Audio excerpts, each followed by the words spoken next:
et bienvenue au podcast Trois filles et un livre. Moi, c'est Camille. Moi, c'est Emma. Moi, c'est Colombine.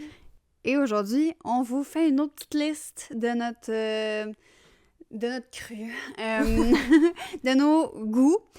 Aujourd'hui, on va vous présenter nos top 3 de livres.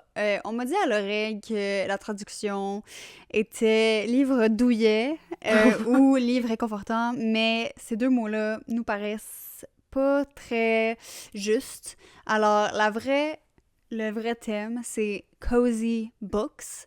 Alors, tu sais, des livres, t'es juste confortable à lire ce livre. T'as associé ce livre-là à des souvenirs, juste de la chaleur de l'automne à la maison, les couvertures confortables.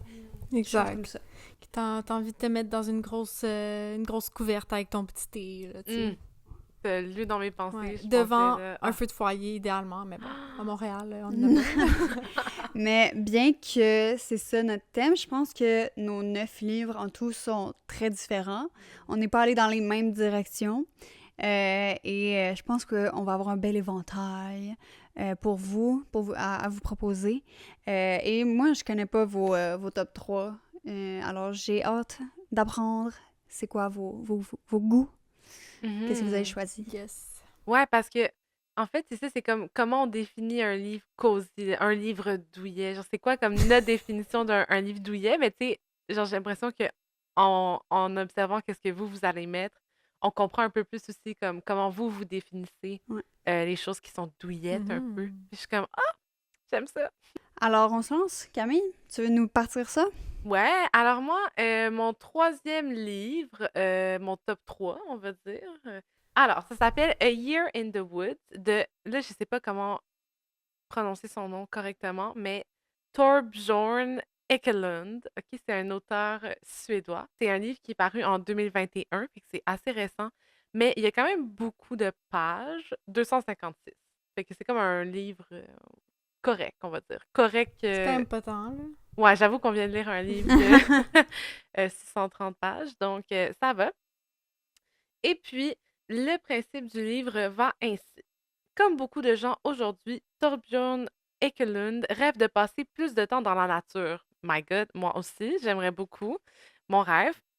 Mais il est tellement occupé par la vie urbaine qu'il n'a aucune envie de voyager loin ou d'escalader la plus haute montagne. Et comme moi aussi, en effet, genre, j'ai pas vraiment le goût de m'aventurer super loin. J'aimerais ça juste être cosy, j'aimerais ça être confortable.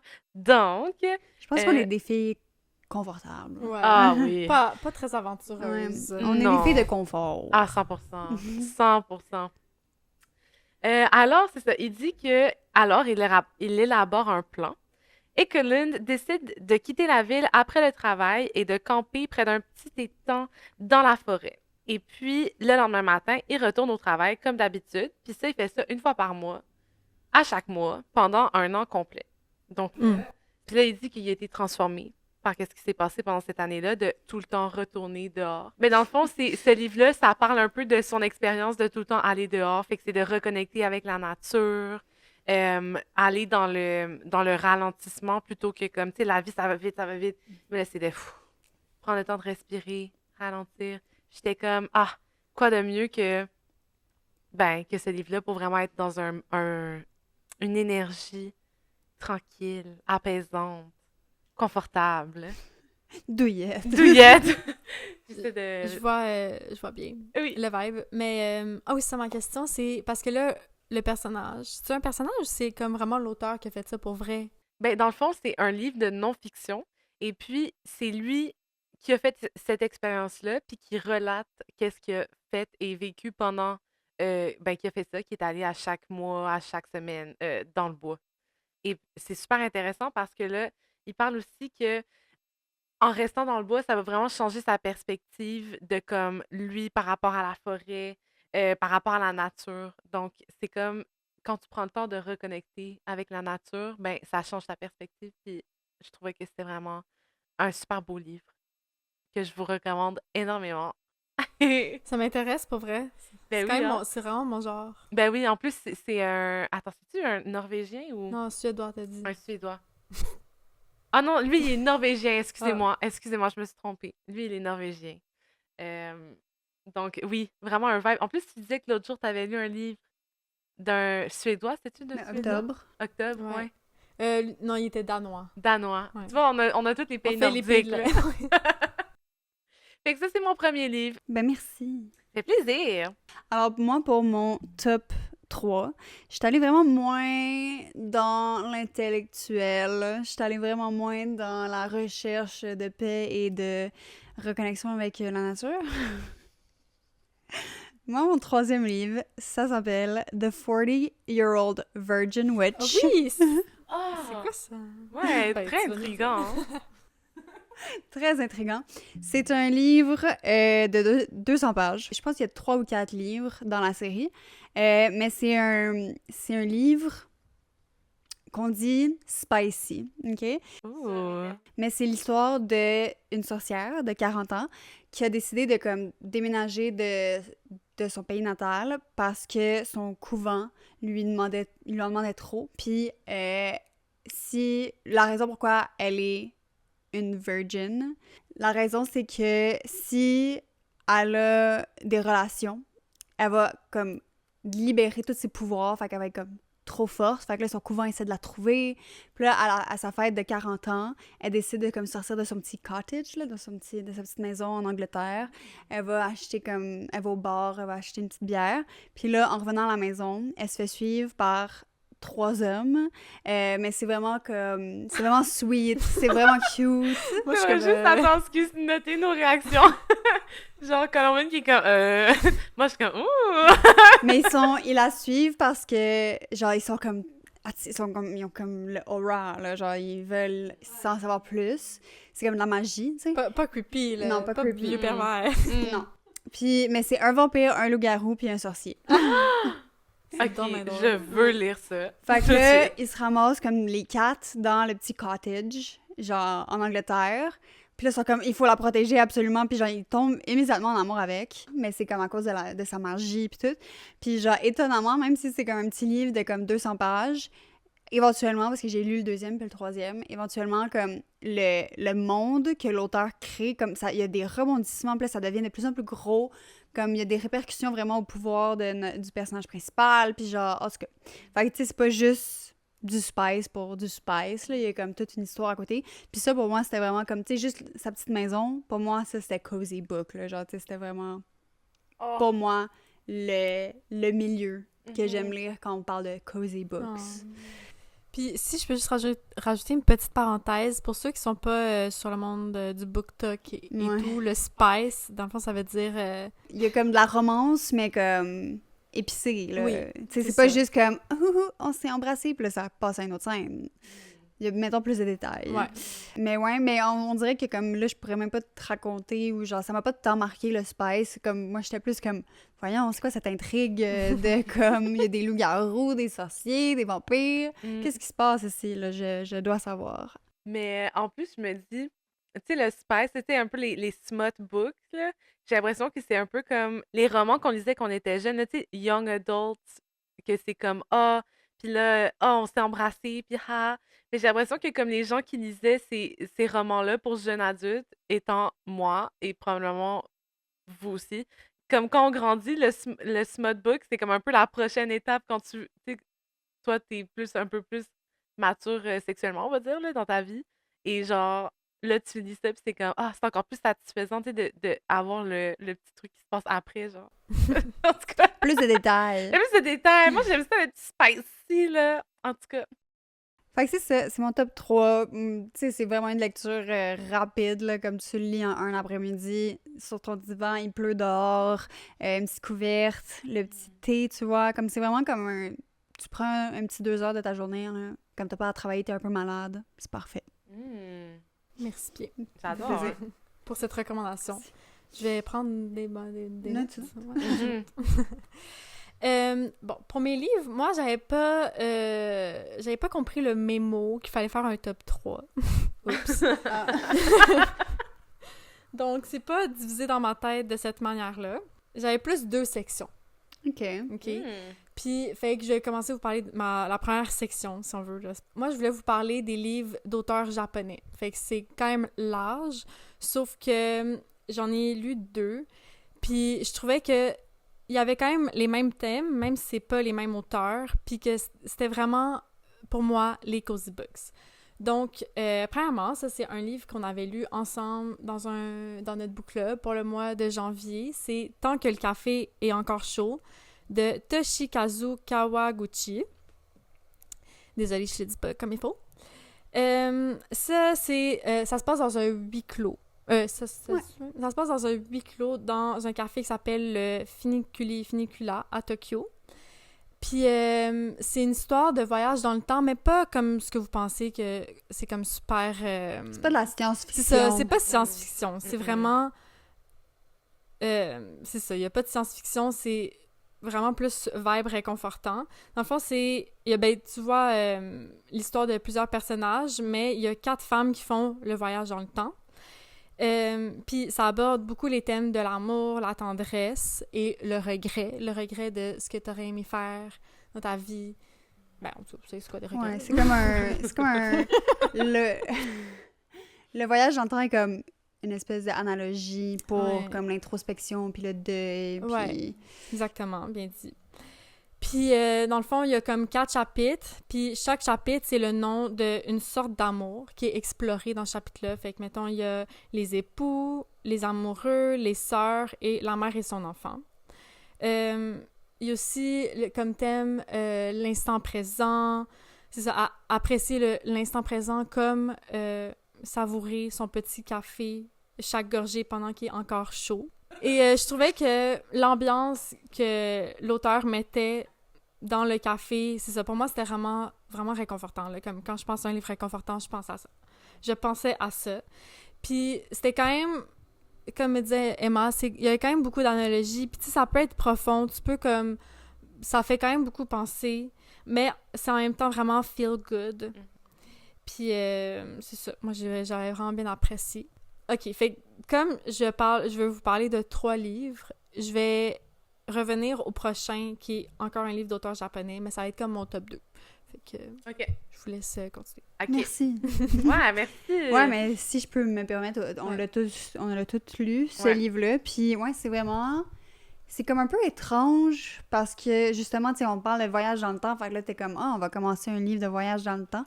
Puis là, mais t'arrives dans le café, puis c'est comme... Les personnages sont comme... Tout le monde est accueillant, mais en même temps pas accueillant. Puis genre, la façon de pouvoir voyager dans le temps est comme spéciale. Puis c'est comme beaucoup... C'est ça, c'est vraiment centré sur les personnages. Mm-hmm. Je voulais juste dire que c'est un court livre, là, ça a comme 230 pages, fait que ça s'est vraiment rapidement aussi. Mm-hmm. Ouais, c'est très humain. Mm-hmm. Et comme... Ouais, genre quand tu sais que tu t'en vas pas lire de la science-fiction, c'est vraiment touchant. Et ben même si tu penses que tu vas lire de la science-fiction, c'était très touchant aussi. Ouais, parce que Camille, elle avait pas trop aimé, finalement. Elle avait comme des grosses attentes de voyage dans le temps. Ouais. J'étais comme, ah ouais! Mais en fait, c'est ça, je sais pas à quoi je pensais. Le livre est minuscule. J'étais comme, je sais pas. Ben merci. Fabuleux tome 3. Un grand éventail, je trouve. Oui, ben oui, quand même, hein? Mais pour vrai, moi, tous vos livres, en tout cas, ben, vu que je l'ai déjà lu, Le café est encore chaud. Le café est encore froid. Vraiment, j'ai vraiment comme le goût de, justement, même arrêter le podcast, puis on va lire tout de suite. Puis on revient. Puis après, on va lire, puis on revient. Ouais. Mais je suis comme, non, OK, il faut qu'on se calme. On va te donner beaucoup d'envie, là. Oui, mais vraiment. OK, vas-y. OK, ben maintenant, moi, je vais vous parler de mon top 2. Donc, mon top 2, c'est vraiment un petit livre cosy que j'adore, OK? C'est un livre qui s'appelle Bleu et joie, carnet, de Juliette Bélanger-Charpentier. Et puis, ce livre-là, c'est 112 pages. C'est sorti en 2023. Fait que moi, depuis que c'est sorti, j'arrête pas de le voir à la librairie. Puis, ben, c'est ça, j'étais vraiment contente de l'acheter puis de le lire. Donc, je vous explique un peu c'est quoi le livre. Premièrement, la page couverture est super belle. Puis moi, ça me parle vraiment beaucoup, les pages couverture. C'est une des façons que tu vas réussir à me faire acheter ton livre. Fait que tu juges un livre par sa page couverture. Absolument. Sans équivoque. Ouais. Ouais. Ben écoute, je suis très d'accord. Ouais, c'est ça, tu sais. Comme, on pourrait peut-être insérer une petite image, mais juste pour vous montrer, là, c'est comme... Tu vois ici, là, c'est comme des couleurs toutes Pastel. pastel. Il y a un petit pot de fleurs renversé sur une table. C'est juste mignon comme tout, genre. Puis justement, Juliette Bélanger-Charpentier, c'est une auteure de Montréal. C'est la fille à Daniel Bélanger, by the way, mais j'imagine qu'elle aimerait pas ça être juste définie comme étant la fille de Daniel Bélanger. Ben, je sais pas, peut-être ça lui dérange pas. Mais elle est aussi rédactrice et puis influenceuse. Oh. Exactement, mais une influenceuse bienveillante. C'est ça qu'ils disent dans sa description. Fait que c'est comme elle promouvoit les good vibes. Si je Comme peux dire nous. ça. Je pense que nous aussi, on promouvoit un peu les good Tu vibes. viendras au podcast. Ouais. Mais ça serait avec un immense plaisir pour vrai. Ben là, je vais vous raconter un peu c'est quoi le livre parce que je vous dis un petit peu une mise en contexte. Mais donc, ça recense comme un journal intime les réflexions sur qu'est-ce qui habite l'autrice, donc Juliette, qu'est-ce qui la secoue, l'indigne et l'émeut. Et à travers une série de textes à l'intersection de la poésie et du récit, donc c'est comme un petit peu... moi, j'aime ça là, quand ça... Des fois, explorer d'autres styles d'écriture, parce que j'ai l'habitude de lire des romans ou whatever. Mais j'aime ça quand c'est un peu poésie aussi, c'est vraiment beau. Ça me fait un petit baume pour le cœur, vraiment. Et puis, ça rend hommage, elle dit ça, aux creux de vague, aux accalmies qui s'ensuivent et aux jours heureux qui continuent d'exister à travers les éclaboussures. Ça, c'est comme un peu le résumé du livre. Puis en tout cas, j'ai vraiment tripé sur ce livre-là. Pourquoi je trouvais que ce livre-là est très cosy? C'est parce que il y a vraiment un vibe tout doux. Puis les thèmes qui sont abordés, c'est comme dans une vision, une optique plus optimiste. Je sais pas comment dire, c'est comme de parler de sujets qui sont peut-être plus difficiles dans une optique de, ben c'est ça, optimiste et comme good vibes, Dans la justement. positivité. Positivité, c'est ça, exactement. Puis dans une entrevue avec Radio-Canada, elle mentionne que tout au long de l'écriture de ce livre, j'avais le mot réparation en tête. Ça m'a guidée. Ben, je sais pas, moi j'ai été full inspirée par juste Daniel Bélanger toute ma vie, là, comme ses musiques, c'est vraiment fou, mais c'est ça. Puis, bref, j'ai vraiment tripé, c'était super court, fait que ça s'est lu super rapidement. C'est comme, t'as le goût, admettons, d'aller dans un café une après-midi, il pleut peut-être un peu, tu te prends un petit café à la citrouille, tu lis ça, puis t'es comme, ah, tu sais, ça fait du bien, genre, c'est comme ça le vibe de ce livre-là, tu sais. Ou comme chez toi, au gros soleil, là, comme en fin d'après-midi, tu lis ça, genre, dans ton sofa. Merci, merci. Alors, Emma, à ton tour. Oui, merci. Alors, moi, mon top 2, c'est un classique, je dirais. Il y a presque 100 ans, là, ce livre-là. On va en parler, là. Ah ouais. C'est Le Hobbit de J.R.R. Tolkien. C'est l'histoire précédente, l'histoire de la trilogie de Seigneur des Anneaux. Alors, ça a été écrit avant. Et c'est l'histoire, dans le fond, de l'oncle, je pense, son oncle, à Frodon, dans Le Seigneur des Anneaux. Alors, c'est Bilbo, le Hobbit. Puis moi, fut un temps que je lisais ce livre-là à chaque année, à ce temps-ci de l'année. Je le lisais à chaque année. Parce que j'ai vraiment l'impression que lire cette histoire-là, c'est comme de revenir à la maison, genre, pour moi. C'est vraiment... Je sais pas, puis aussi, c'est où est-ce que Bilbo y habite. C'est vraiment, pour moi, c'est comme le summum du cozy, là. Tu sais, c'est comme la nature, les petits feux, puis il y a tout le temps, il y a beaucoup de descriptions de nourriture. Les hobbits sont connus pour manger en excès. Écoute, same. Puis... Ça me donne faim. Ouais. Puis, dans le fond, l'histoire, c'est Bilbo, parce que les hobbits sont connus pour être des créatures qui cherchent pas d'aventure. Ils sont bien confortables, comme nous, à ne pas aller en aventure. Ils sont bien à, genre, manger leur petit pain dans leur maison, la routine. Ils veulent pas sortir de leur village. Mais Bilbo, lui, il cherche l'aventure. Il veut aller à l'aventure. Puis là, c'est à ce moment-là que Gandalf et une troupe de... Je pense que c'est... Non, c'est des hobbits ou c'est des nains, je me rappelle plus exactement. Ils arrivent chez eux et sont comme « Tu veux-tu venir à l'aventure? » Fait que Bilbo, qui est jamais sorti de son village, s'en va à l'aventure avec une petite gang. Fait que pour moi, je sais pas, c'est vraiment comme... C'est la maison. Mais j'adore. C'est confortable. OK. Petite parenthèse sur les hobbits. Qu'est-ce qu'elle va nous dire? il y a pas longtemps, je suis une cozy gamer. C'est qui? C'est Oui. Cozy K. Je t'en avais parlé, je pense. Oui. Whatever, j'adore qu'est-ce qu'elle fait. Puis elle faisait une vidéo sur elle qui joue à un jeu que c'est genre The Hobbits of the Shire ou de quoi de même. Puis c'est un jeu qui va sortir genre l'année prochaine. Puis c'est comme elle jouait en primeur, whatever. Puis ça montrait en fait que comme tu peux devenir genre un hobbit. Puis là, t'as ton chez toi, là, tu dois faire des pique-niques, t'invites tes C'est comme amis. les Sims, mais Hobbit. Mais genre trop cosy, là, comme t'es pas plus cosy que ça, genre tu fais ton potager, puis genre faut que tu fasses un potager plus beau que les autres si tu veux, puis genre c'est comme, j'étais genre je capotais. Fait que je suis sûre que t'aimerais tellement ça jouer à ça, Emma. Oh my god, Je suis tu t'as très aimé d'accord. ça? Ouf. Ouais, mais moi, j'adore Animal Crossing. Là, Ouais. Moi c'est comme Animal Crossing, mais Hobbit. Hmm. Ça a l'air trop cool. Moi j'ai même pas tant lu Seigneur des Anneaux. Tu l'as pas lu? J'ai pas lu. J'ai même pas tant lu que Ouais, ça. tu fais tout dans ça. On n'est pas. Genre. C'est dur la négativité dans tes paroles. Là. Ouais, C'est toujours la nuance. C'est On est dans une zone de gris, tout le temps. Genre.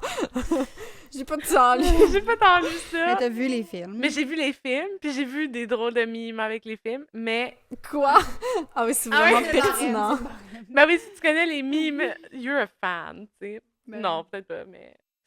Bref. Mais, je voulais juste dire que je comprends ton sentiment de comme tu veux le relire Ouais. à chaque année. C'est un peu comme les gens qui font ça avec Harry Potter à Mhm. Noël. Ouais, même affaire. Fait que Mhm. vraiment, vraiment cosy. Ouais. Mais tu sais, ça, c'est comme un livre. C'est pas une trilogie, Ouais. c'est pas Ouais. 7 livres. C'est un livre. Il y en a pas d'autres. C'est une petite aventure. Puis, c'est ça. J'ai juste envie d'être avec eux. Prendre un petit pain et, Ah, au bord du feu. oui. J'ai pas aller à l'aventure, par exemple. Non. Si Gandalf arrive chez nous, il est Ouais, comme, c'est tu veux? Non. Non, Tu désolé. peux lui offrir une petite tartine. Il est comme, merci, bye. Ouais, c'est ça. Wow. Alors, c'est ça, merci. Merci, ouais. Merci à toi. Donc, moi, l'autre livre d'auteur japonais que je voulais vous parler, c'est Les miracles du Bazar Namiya de Keigo Higashino. Ça commence les trois jeunes qui font un délit, puis là, ils vont se cacher comme dans une vieille boutique abandonnée. Puis là, pendant la nuit, ils découvrent une lettre qui est adressée à l'ancien propriétaire, mais qui date de 32 ans. Fait que là, ben, c'est une demande de conseil. Fait que là, ils décident de répondre au conseil. Puis, il y a comme d'autres lettres qui vont arriver pendant la nuit. Fait que c'est comme aussi une histoire de De voyage voyage. dans le temps. Wow. Ouais. Puis c'est une histoire de comme aussi les trois garçons qui vont comme changer le destin de plusieurs personnes, qui vont aller toucher d'autres gens. C'est donc une histoire de voyage dans le temps.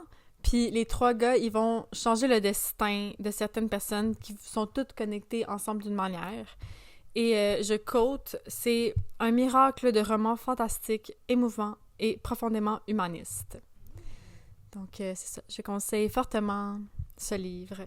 Ben, ça a l'air vraiment cute, Ouais, ton c'est livre. ça, c'est le mot. C'est cute, c'est un court livre aussi, là, comme un peu tant que le café est encore chaud.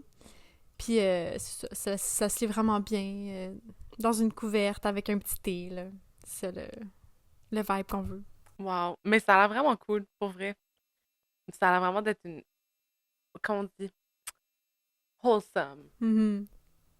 Ouais, Ouais. c'est ça le mot. J'ai pas d'autres mots pour traduire ça, malheureusement. Mais ouais. Ah, merci! Super, ben là, je vais vous parler de mon cozy book numéro 1. Numéro 1. Top 1. Top 1! Top 1! Ouais! Je pense que mon café commence à faire effet. Ouais. Son café décaféiné, que tout le monde le sache. Ouais. Comme Non, une mais... petite enfant hyperactive, là. Ouais! Genre, tu veux pas me donner un café caféiné parce que c'est toi qui vas passer une très mauvaise journée. Bref, tu sais, je vais vous parler de mon top 1. C'est ça, mon top 1. Ça s'appelle Dans le palais des miroirs, une bande dessinée de Liv Stromquist. Donc, je vais l'amener. C'est vraiment un super beau livre, OK? Dans le fond, ça, c'est une BD qui a été sortie en 2021, fait que c'est assez récent, de cette autrice que elle est suédoise. OK, c'est ça, tu vois, je me mélangeais Norvège-Suède. Là, c'est la Suède. OK? Je vous explique un peu la base du livre. Donc, c'est un roman graphique. Alors, il y a plein de beaux dessins là-dedans, avec des belles couleurs. Puis les dessins sont un peu un vibe, tu sais, mal dessiné, mais bien dessiné. genre, tu vois, je sais pas si tu comprends, c'est comme, c'est vraiment Ah, cute. comme BoJack. Comme BoJack un peu. Ouais, ah merci. C'est un peu comme BoJack, le vibe du dessin. Ce qui est vraiment, moi je trouve ça vraiment cute et cosy, ok? Puis les couleurs dans le livre sont vraiment belles. Puis moi je suis vraiment une fille de couleurs. Genre j'adore ça quand je vois des belles couleurs. Ça me rend extrêmement satisfaite. Surtout quand je lis un livre. Je suis comme, oh my god, c'est super beau. Je sais pas, je trouve ça vraiment cool, ok? Puis j'adore les romans graphiques aussi. J'aime ça toutes les BD. Comme mon père, il a comme. J'ai vraiment eu une enfance qui a été parsemée de BD, de romans graphiques. C'est ça, je tripe vraiment. Je trouve ça vraiment bien. Je suis une éternelle enfant. Également pour ça. Je vous explique l'histoire. Dans cette bande dessinée, l'auteur livre une réflexion sur l'idéal contemporain de la beauté féminine à travers 5 thèmes, qui sont les suivants. Les personnages de la belle-mère de Blanche-Neige, le succès de l'influenceuse Kylie Jenner, les mésaventures de l'impératrice Sissi, la dernière séance photo de l'actrice Marilyn Monroe et le mythe biblique de Jacob, Rachel et Léa. Donc, c'est comme, Quoi? dans le fond, c'est qu'est-ce qu'elle fait, OK? Son travail, c'est vraiment, ça touche toujours à des enjeux sociopolitiques féministes d'un point de vue de gauche. Donc, dans ses livres, elle va juste, à partir de justement ces concepts-là, OK, ces idées, donc dans le livre, c'est comme 5 sections qui vont parler de ce thème-là, de la beauté féminine, à travers différents thèmes. Donc, c'est comme un peu philosophique, c'est un peu comme ça t'apprend un petit peu sur qu'est-ce qui s'est passé, puis genre, en tout cas, la vision de la beauté d'une façon contemporaine. Et c'est vraiment intéressant, selon des archétypes un petit peu, on va dire. Ensuite de ça, J'adore les archétypes, personnellement, là. c'est En tellement tout un cas, vibe. en cinéma, là, on a des cours sur les archétypes. C'est vraiment le fun de comme, pouvoir placer un personnage puis de comme, le faire évoluer dans son archétype. Moi, Mhm, j'aime vraiment ça. mhm. Mais c'est ça, mais c'est comme, basically, ce livre-là, c'est ça, mais c'est comme d'avoir des archétypes pour comprendre mieux certains concepts. Fait que c'est comme vraiment chouette, selon moi. Euh, Pourquoi c'est cosy? Super esthétique. OK? Super question.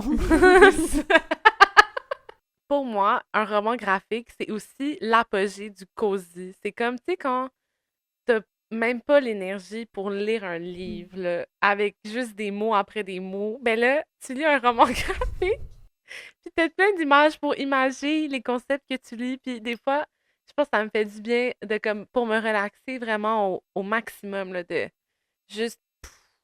Mais si je peux rajouter aussi, peut-être que je pousse un peu l'analyse, mais c'est comme réconfortant parce que tu sais, tu disais c'est beaucoup lié à ton enfance. Fait que tu sais, peut-être que c'est aussi réconfortant pour ton enfant intérieur. Oh, c'est beau ce que tu dis. Mais absolument, absolument. J'adore ça. Donc, je me sens, c'est mon enfant intérieur se sent vraiment cosy en ce moment. Donc, Tu pourrais même dire douillette. je me sens, ouais, mon enfant intérieur se sent très douillet. C'est très douillet, tout ça. C'est vraiment douillet. Aussi, j'ai trouvé que ce livre-là, c'était vraiment un vibe, tu sais, ah, to be a woman. Ou genre, tu sais, le girlhood, OK? Parce que ça parle d'enjeux que, en tant que femme, on est vraiment confronté à ces enjeux-là, de comme des idéaux de beauté et qu'est-ce qu'on impose vraiment aux femmes. Donc, j'étais comme, lisons un livre qui parle de ça, puis parlons-en ensemble, tu sais, comme entre femmes, mais aussi avec les autres personnes qui ne se considèrent pas femmes, pour faire évoluer la discussion là-dessus, tu sais, la liberté par rapport à tout ça. Ouais, puis Euh, les archétypes féminins peuvent aussi être vraiment très confrontants. hmm, Comme, tu sais, t'as plusieurs archétypes comme la sorcière, la mère, the virgin and the whore, tu sais, comme... Fait que, tu sais, si tu lis un livre, je sais pas, là, je l'ai pas lu, mais comme, que, tu sais, ça analyse les standards de beauté pour tous ces archétypes-là, ça peut tellement être juste... Parce que c'est pas les mêmes standards pour chacun des archétypes, tu sais. Ben non, c'est ça. Mais qu'est-ce qui est super intéressant de ce livre-là, c'est que on voit vraiment aussi à travers le temps, selon ces différents archétypes-là, il y a des archétypes, admettons, de narcisse aussi qui est abordé. Tu sais, c'est comme de voir différentes époques avaient différents standards de beauté. Il parle aussi de comment les modes puis comme les standards de beauté étaient dans ce temps-là. Bref, c'est vraiment hyper intéressant. Mhm. Hyper intéressant. Et puis, c'est vraiment assez court et ça se lit très bien. Donc, Merci. Mhm. pour terminer, c'était ça mon top 1. Merci! Bravo! Alors, moi, mon top 1, c'est quelque chose que j'avais oublié que j'avais lu, mais c'est parce que je l'ai pas lu, je l'ai écouté. Wow! C'est fou, hein? J'ai eu comme Audible pendant un mois dans ma vie, et c'est ce livre-là que j'ai décidé de écouter. Ça s'appelle Arsenic et Adobo de Mia P. Manansala. C'est une écrivaine philippine-américaine. Et ben, adobo, c'est un mets de la Philippine. Et arsenic, c'est un poison. Alors, comment c'est décrit? C'est vraiment décrit comme le nom du genre de ce livre-là. C'est Cozy Mysteries. C'est ça le nom.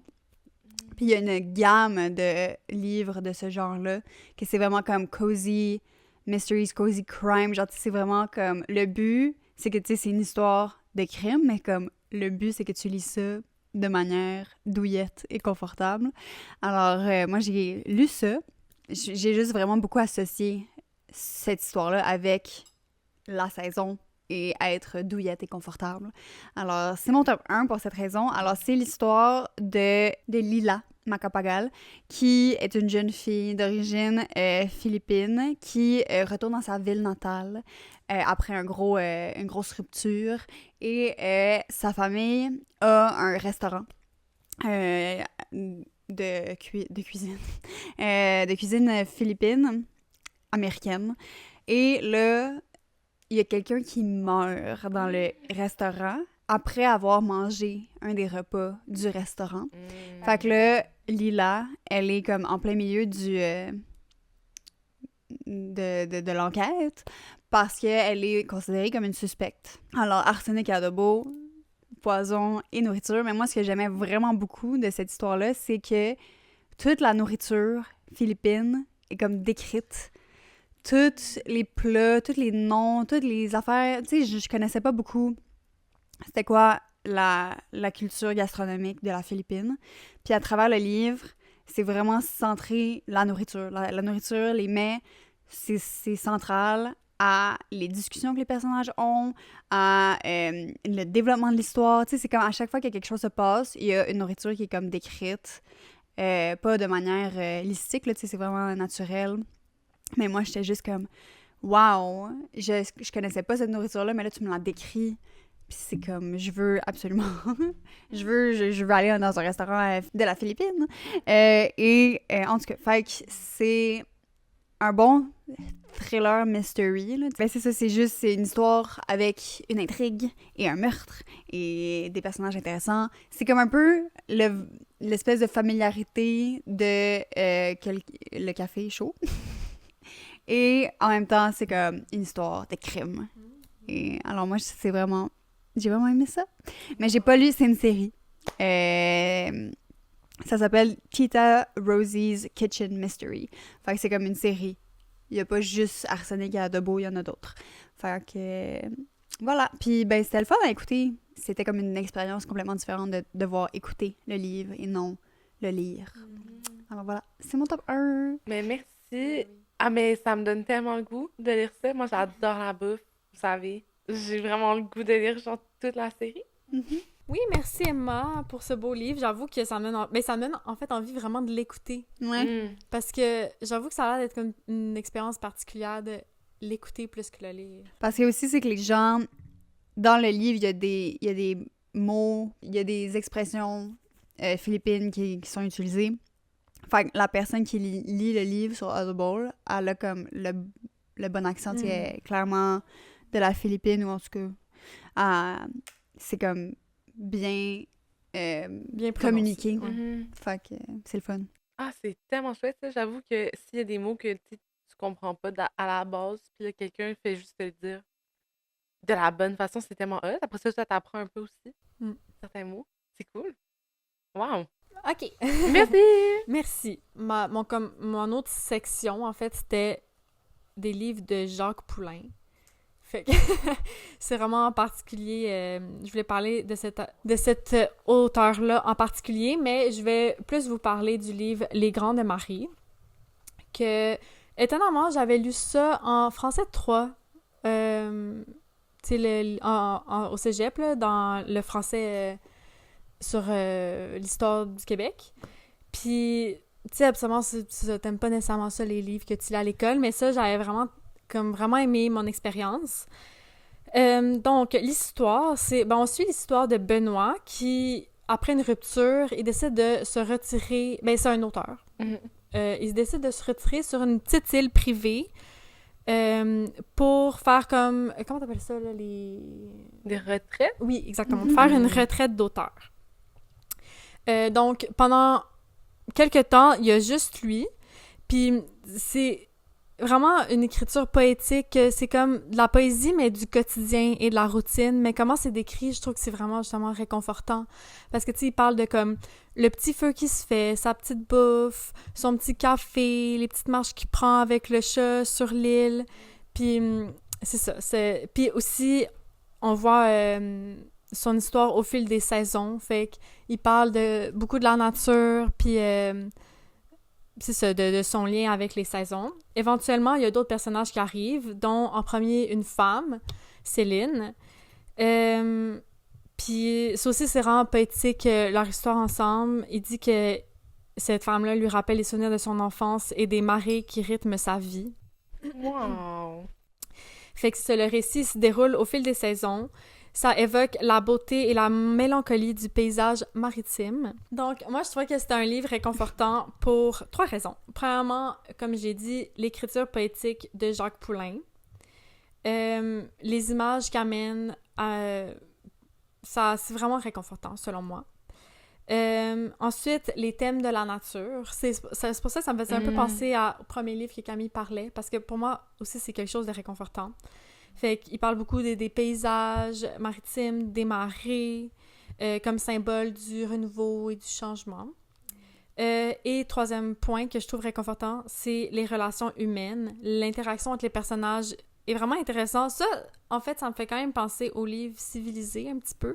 Parce que c'est des personnages très stéréotypés et dans une caricature. On voit leur interaction ensemble. Ça devient un peu farfelu, je dirais même. Fait que c'est pour ça me faisait un peu penser justement à civilisé. Donc, ça, Les Grandes Marées, c'est un roman qui invite à la réflexion tout en offrant une douce évasion. Son ambiance chaleureuse et ses personnages attachants en font une œuvre réconfortante. Wow! Wow! J'adore! Ça a l'air trop cute! Ouais. Puis aussi, on avait lu au secondaire, je sais pas si vous vous rappelez, Volkswagen Blues. C'était certain. Moi, je pense pas que j'avais lu Volkswagen Blues. Non? Ben oui, on était dans le même cours. Ben, il y avait plein de livres, hein? Moi, je me rappelle, parce Ouais, que on avait le choix entre plusieurs livres. moi, j'avais lu un autre truc, je pense. OK. Ça aussi, c'est vraiment bon, mais je l'ai pas mis parce que c'est plus une histoire de road trip, fait que je trouve que ça fait plus comme livre d'été. Mais c'est quand même dans la même ambiance du réconfort, de son petit quotidien, mais en van life, là. Est-ce que Volkswagen Blues, c'est le même auteur? Oui, c'est ça, c'est le même auteur que Volkswagen Blues, c'est Jacques Poulain. Puis, mais en plus, j'avais pas catché quand j'ai commencé le livre Les Grandes Marées. Puis là, je me disais, mon Dieu, sa plume me dit vraiment de quoi... Et c'était vraiment familier, fait que là, c'est là que j'ai compris. Ouais. Parce que c'est comme un livre que tu peux lire quand t'es ado, parce que c'est pas de la grosse littérature compliquée, mais ça se relie bien aussi, tu sais, à tous les âges, parce que c'est poétique, mais simple. Tu sais, c'est pas comme des phrases compliquées à comprendre. C'est juste vraiment... le mot d'aujourd'hui, c'est très réconfortant. Douillet, même. Douillet. Des fois. Chaleureux. Donc, c'est tout pour moi, merci. Wow! J'adore! Merci! J'adore! C'est tout! C'est tout! Alors, comme garantie, moi, je trouve qu'on a eu un éventail, ma foi. Moi, je trouve qu'on est allé de tout bord, tout côté. Ouais! J'aurais pas dit mieux. Ouais. Tout bord, tout côté. Ouais. On a des auteurs de partout. Ben, partout. On a pas juste des auteurs d'une place, déjà effectivement. pourtant. On a des BD, Ouais, des Film romans BD. graphiques. Ouais, roman absolument. graphique. Non-fiction, Allô? fiction. Ouais. Ouais. Smut. Crime. Oh! Exactement. Mhm. Vraiment, là, moi, ça m'a donné le goût de tout lire les Mais moi aussi. livres. Puis la majorité, c'est des livres quand même courts. Le Hobbit, c'est un peu plus long, 500 pages. Mais c'est tous des petits livres courts que tu peux te taper en une soirée même, un Ouais. après-midi. Si vous Ouais. lisez vite. Ouais. Une petite fin de semaine au chalet, là, sinon. Ouais. Mm. Tu vas prendre le petit livre à la bibliothèque, Ouais, puis tu t'en vas au chalet, Mhm. tu lis ça, ouais. t'es dans le vibe. Ouais, cosy. Donc, vous nous direz en commentaire si jamais vous êtes inspiré par une de nos recommandations, puis laquelle vous voulez lire. Ouais, puis si vous avez des recommandations de livres super réconfortants, chaleureux, cosy, Douillet. douillets. Les adjectifs. Oui, Moi, mais, c'est parce que je reviens pas du mot douillet. ça me revient pas. mais c'est vraiment un drôle de mot parce que tu sais, ça veut dire comme cosy, mais c'est comme douillet. Ouais. C'est le mot, le vibe du mot ne va pas avec sa fonction. C'est ça que je veux dire. Le vibe, tu trouves que le mot Douillet ne va... donne pas... Moi, je trouve que douillet, ça fait douillet. Ah ouais? Mais cosy. Je sais Ça pas, fait moi, pas je trouve- douillet, je hein. trouve que Pas douillet. douillet, Zizi, tu sais. mais doux. C'est...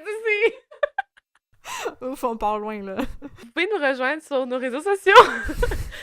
On est partout. Donc, sur Instagram, TikTok, également YouTube, parce que vous pouvez nous regarder, jaser, en plus de nous écouter. C'est vraiment un petit Un bonus. petit bonus, surtout avec notre mascotte. C'est ça, j'allais te dire. On a un invité tout spécial aujourd'hui. En fait, il nous a pas quittés. On tourne, ça fait 2 jours qu'on tourne et cette chose nous a pas quittés. Et je tiens à rappeler à tout le monde que, tu sais, ici, c'est mon salon. C'est Ouais. chez nous. Ce n'est pas mon chat, OK? Ce n'est pas à moi. Je vous jure, je l'ai pas kidnappé, je l'ai pas pris dans la rue. Il pèse 6 tonnes, OK? Ouais. Je l'ai pas pris Non. de la rue. Ça serait même pas faisable. Non. Il est arrivé chez nous. Je sais il est à qui. Oh, je vais pas... Tu sais, mais il est rentré dans la maison, il s'est assis sur le divan. Puis Il il a dit, restait là. il a dit, j'ai des choses à dire au podcast. Ouais. Puis Des on gros l'a- ronrons. Des gros- Alors voilà.